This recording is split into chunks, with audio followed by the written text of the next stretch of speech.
Good morning, all of you. My name is Mohini Chaudhary. Welcome to Guide to Success. आज geography हम पढ़ने वाले हैं और ज्योग्राफी क्लास 11th की ज्योग्राफी हम पढ़ने वाले हैं। फर्स्ट चैप्टर पढ़ेंगे क्लास 11th की ज्योग्राफी का एनसीईआरटी। ठीक है।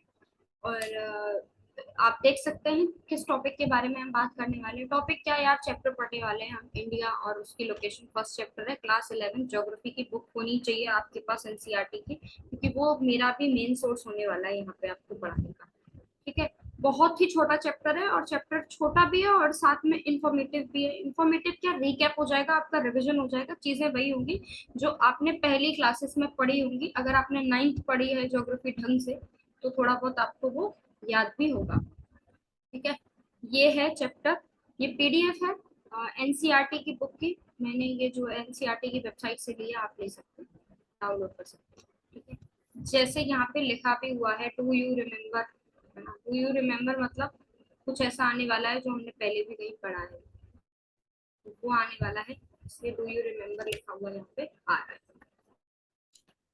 स्टार्टिंग देख लेते हैं, इसमें क्या लिख रखा है। Do you have ever been seen the map of the India in previous classes? Of course, बिल्कुल देखा है हमने प्रीवियस क्लासेस में मैप ऑफ द इंडिया।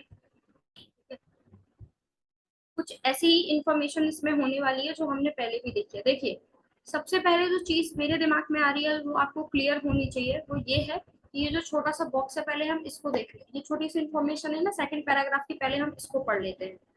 इसमें लिखा है the main land of India extend from Kashmir to Kanyakumari and South Arunachal Pradesh in east and Gujarat in the west।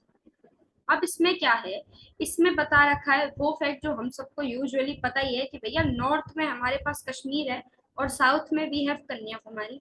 ये हमारा एरिया वाइज एक्सटेंट बता रहा है, नॉर्थ टू साउथ, कोई इसमें बड़ी चीज नहीं है। उसके बाद साउथ में हमें ये क्या बता रहा है कि सॉरी, उसके बाद ईस्ट में भी है अरुणाचल प्रदेश, है ना, आखिरी जो स्टेट है हमारा वो अरुणाचल प्रदेश है। एंड वेस्ट में भी है गुजरात इन दी वेस्ट। ठीक है। क्या इसके बाद ही हमारी इंडिया की जो मेनलैंड टेरिटरी है वो खत्म हो जाती है? बिल्कुल नहीं खत्म होती। हमारे पास toward the sea 12 nautical mile का एरियाज है। ठीक है। यूजुअली सभी कंट्रीज के पास कुछ एरिया होता है अगर वो एक कोस्टल एरिया वाली कंट्रीज है तो। ठीक है। 12 नॉटिकल माइल हमारे अंदर समुद्र में भी है। अबाउट 21 किलोमीटर, अबाउट 21.9 किलोमीटर का एरिया है। ठीक है। ये एक जनरल सी इंफॉर्मेशन थी, कश्मीर टू कन्याकुमारी, गुजरात टू अरुणाचल प्रदेश, और within this we have 12 nautical miles. ठीक है। Our southern boundary extend up to 6 degree 45 minute north latitude in Bay of Bengal। Latitude क्या है और longitude क्या है, इसके लिए ये देख लेते हैं। वैसे तो बहुत जर्नल सी बात है कि हमें पता ही होता है। ठीक है। ये आप देख सकते हैं, ये जो लाइन आप देख रहे हैं ना, ये जो आपकी स्ट्रेट लाइन आ रही है, वर्टिकल लाइन जो होती है उनको हम लॉन्गिट्यूड कहते हैं, है ना। यानी जो हमारी लंबी लाइन होती है ना, स्ट्रेट लंबी लाइन, उनको क्या कहते हैं हम? लॉन्गिट्यूड। लॉन्गिट्यूड आप लंबी से याद कर सकते हैं। और जो आपका लैटिट्यूड होता है वो आपकी हॉरिजॉन्टल लाइन होती है, दैट इज लेटी हुई लाइन। ठीक है। बहुत सिंपल कॉन्सेप्ट है। ये जो आपकी स्ट्रेट लाइन है, ये क्या है आपका? Longitude, straight vertical lines. और ये जो आपकी लाइन है that is called horizontal line, जिन्हें हम लैटिट्यूड कहते हैं, लेटी हुई लाइन, लैटिट्यूड। चलिए, आई होप कि आपको समझ में आ गया होगा, इतना कुछ रॉकेट साइंस है भी नहीं इसमें। ठीक है। अब हम मेन चीज पढ़ेंगे कि ये मेन क्या एक्सटेंट के बारे में बात कर रहा है।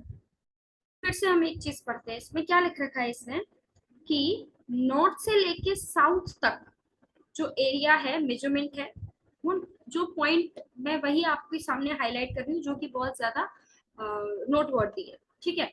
नॉर्थ टू साउथ जो एक्सटेंट है, जो मेजरमेंट है, वो कितना है? 3214 किलोमीटर। और वही हम ईस्ट से वेस्ट का अगर मेजर करते हैं तो वो कितना है? 2999 किलोमीटर। ठीक है। ये इसकी जो इंफॉर्मेशन थी वो मैंने आपको बता दी है, हाईलाइट कर दी है। बहुत इंपॉर्टेंट नोटवर्दी पॉइंट यहाँ एक आपके सामने आता है, that is the distance between two longitude is decreased toward the pole। जो डिस्टेंस होता है between longitude is decrease toward the pole और between two latitude it's remain the same. ठीक है, क्या मतलब है इस बात का? हमने देखा लैटिट्यूड ये, और हमने देखा लॉन्गिट्यूड, सॉरी, इस तरीके की जो आपकी वर्टिकल लाइन होती है, that's called, I am sorry, चलिए मैं इस पे ही दिखा देती हूँ आपको, काम नहीं कर रहा, ये इस पे सिंपल समझ में आएगा। तो ये हुआ आपका लॉन्गिट्यूड, और ये जो लेटी हुई लाइन हुई ये हुआ आपका लैटिट्यूड। अब वो क्या कह रहा है क्वेश्चन, फैक्ट क्या बोल रहा है? फैक्ट बोल रहा है कि distance between two longitude it's decrease toward the pole, कि जैसे ही हम पोल की तरफ जाते हैं तो डिस्टेंस क्या हो जाता है बिटवीन टू लॉन्गिट्यूड कम। सिंपल है, वो आप इस फिगर में देख सकते हैं। ये क्या है, एक लैटिट्यूड है, लैटिट्यूड 1, और इसको लें लैटिट्यूड 2, और दिस इज लैटिट्यूड 3। अगर आप यहाँ देखते हैं मिडवे कहीं इक्वेटर के पास, तो यहाँ क्या है, इस लैटिट्यूड और इस लैटिट्यूड, लैटिट्यूड ए, लैटिट्यूड बी और लैटिट्यूड बी टू सी, जो डिस्टेंस है वो क्या है, इनके बीच का बराबर है। लेकिन जैसे ही ये इक्वेटर से पोल की तरफ जा रहे हैं तो डिस्टेंस क्या हो रहा है, कम हो रहा है ना, इसके बीच में डिस्टेंस कम, फिर इसके बीच में डिस्टेंस कम, इसके बीच में डिस्टेंस कम। तो क्या कह रहे हैं कि जैसे ही लैटिट्यूड पोल की तरफ जा रहा है डिस्टेंस कम है, लॉन्गिट्यूड पोल की तरफ जा रहा है उसमें डिस्टेंस कम है। I am really sorry for that. और अगर हम लैटिट्यूड की बात करते हैं, जो लेटी हुई लाइन है उन पे कोई फर्क नहीं पड़ता, उनका जो डिस्टेंस है वो एज इट इज सेम रहता है, चाहे वो इक्वेटर पे हो, चाहे वो ट्रॉपिक ऑफ कैंसर पे हो, चाहे वो ट्रॉपिक ऑफ कैप्रिकॉर्न पे हो। ठीक है, उनका जो डिस्टेंस है वो पोल से उनके डिस्टेंस पे कोई इफेक्ट नहीं पड़ता। अच्छा, ये इस तरीके की चीजें लॉन्गिट्यूड के साथ ही क्यों है? Because of the shape of the earth. कहते हैं ना कुछ लोग ये समझते हैं क्या कहते हैं, वो धरती गोल है, गोल स्पेरिकल शेप है ना, इस वजह से है। शेप कैसी है, स्पेरिकल, तो उसकी वजह से ऐसा होता है। तो ये चीज हमने समझ ली। हम्म। अब एक और फैक्ट है यहाँ पे कि southern part of the country lie within the tropic zone and northern part of the country lie within the subtropical zone, है ना, जैसे हम वार्म जोन कहते हैं। हमें पता है कि हमारी जो कंट्री है उसको एक लाइन है जो कि दो पार्ट में, ऑलमोस्ट दो पार्ट में डिवाइड करती है, that is tropic of Capricorn. ठीक है, इक्वेटर समवेयर हमारे कहीं नीचे से निकल के जाता है, इक्वेटर जो होता है। ठीक है, तो इक्वेटर और ट्रॉपिक ऑफ कैप्रिकॉर्न के बीच का जो एरिया है वो नीचे वाला, वो दैट इज हमारा सदर्न पार्ट है, और ऊपर वाला जो हमारा टेम्परेट, उसका हमारा वार्म टेम्परेट जोन में आता है, that is between tropic of Capricorn and Arctic circle. ठीक है, तो ये पढ़ लिया। इस तरीके से डबल जोन में होने की वजह से, एक सिंगल जोन में नहीं है ना, हम ट्रॉपिक ऑफ कैप्रिकॉर्न में काट के जा रहा है नीचे से, तो हाफ पोर्शन उधर है और हाफ पोर्शन, तो ये जो एक रीजन है इसकी वजह से हमें इतने सारे वेरिएशन इन लैंडफॉर्म्स में देखने के लिए मिलते हैं, क्लाइमेट में देखने के लिए मिलते हैं, हमारी सॉइल में देखने के लिए मिलते हैं, नेचुरल वेजिटेशन में देखने के लिए मिलते हैं। आप यूजुअली ये चीज देखेंगे कि जो नेचुरल वेजिटेशन, जिस टाइप की सॉइल, जिस टाइप की सॉइल हमें यहाँ देखने को मिलेगी, यहाँ से मेरा मतलब है नॉर्थ इंडिया में देखने के लिए मिलेगी, उस तरीके की हमें सदर्न इंडिया में नहीं मिलेगी। और जो क्वालिटी, फीचर्स, नेचुरल वेजिटेशन हमें साउथ इंडिया में देखने के लिए मिलने वाले, वो हमें नॉर्थ इंडिया में नहीं देखने के लिए मिलने वाले, because of that temperate zone, because of that statistical position of the India. तो ये है, ठीक है, well known fact है। Let us observe the longitude extent and the implications of Indian people. From the value of longitude is quite discrepancy, भैया nearly 30% का difference होता है लॉन्गिट्यूड और लैटिट्यूड को उसमें करने में। तो उसकी वजह से क्या होता है कि 2 घंटे का डिफरेंस आता है अरुणाचल प्रदेश और गुजरात में।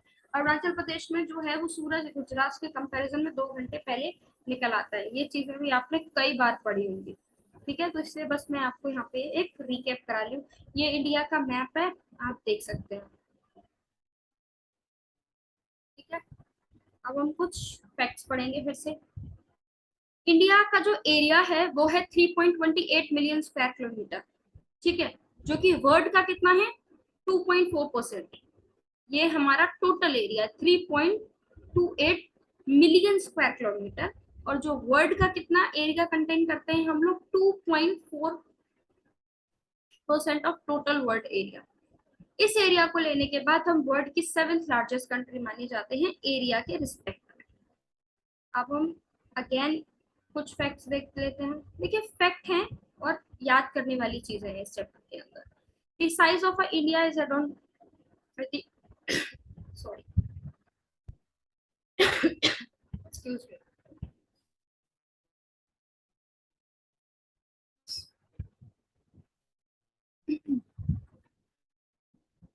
इसे इरेज करने से बेटर है कि मैं आपको इसे यहाँ पे पढ़ा दूं। ठीक है, हो गया वैसे।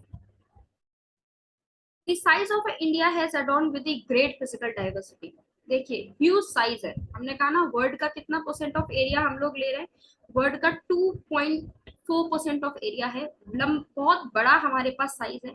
साइज बड़ा होने के साथ साथ हमारे पास वास्ट डाइवर्सिटी है, फिजिकल वास्ट डाइवर्सिटी है। कल्चरल वगैरह तो है ही पर वो अभी इसका पार्ट नहीं है, बट जो फिजिकल डाइवर्सिटी है वो हमारे पास बहुत बड़ी है। We have lofty mountains in the north, ठीक है, जैसे हमारे हिमालय, ओहो इसमें क्या हो रहा है, लॉफ्टी माउंटेन्स हैं, है ना। वी हैव लॉफ्टी माउंटेन्स कहाँ पे, नॉर्थ में। उसके बाद अगर हम बात करेंगे तो हमारे पास माउंटेन्स के साथ साथ क्या है, हमारे पास an number of natural vegetation है, ठीक है। माउंटेन के साथ साथ नेचुरल वेजिटेशन हमारे पास है। उसके बाद हम बात करेंगे तो नॉर्थ ईस्ट में हमारे पास हिल्स हैं। उसके बाद we have long rivers, Brahmaputra, Ganga, Yamuna, Mahanadi, Kaveri, Krishna, Godavari, n number of. we have sandy also, we have sandy lands, desert है ना। और we have hills, Purvanchal hills, n number of. सब जो पूरा का पूरा इंडिया की फिजिकल डाइवर्सिटी है उसमें मुझे नहीं लगता कि किसी भी तरीके का जो लैंडफॉर्म है वो हमें नहीं देखने के लिए मिलता है। B it plain area, B it mountain area, B it forest area, B it आपका क्या बोलते हैं उसे, डेजर्टेड एरिया, और वी हैव आइलैंड ऑल्सो। तो कोई फिजिकल डाइवर्सिटी नहीं है जो हमारे पास देखने के लिए नहीं मिलती है, ठीक है।